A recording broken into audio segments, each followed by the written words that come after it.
Sí, quiero. ¿Y tú, Alberto?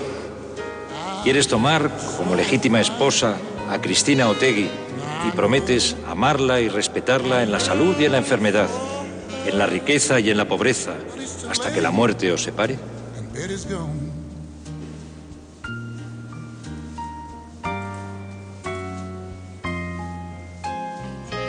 Sí. Sí quiero. Muy buenas tardes. Abrimos una ventana informativa de urgencia con una noticia que se ha producido hace escasos minutos. La banda terrorista ETA anuncia el cese definitivo de su actividad armada, pero no su disolución ni si va a entregar las armas. Así lo acaba de hacer público mediante un comunicado remitido a Gara. Hemos de volver a casa. Cariño. Hemos de ir a Puente Viejo.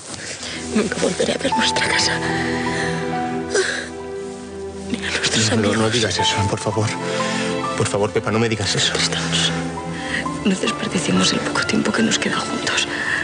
Ambos hemos conocido el amor verdadero. Ese amor eterno del que muy pocos pueden disfrutar.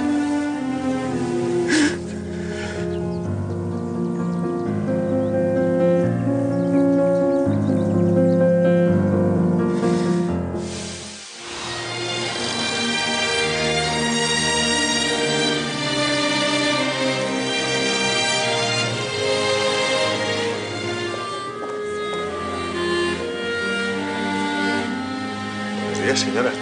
Buenos días.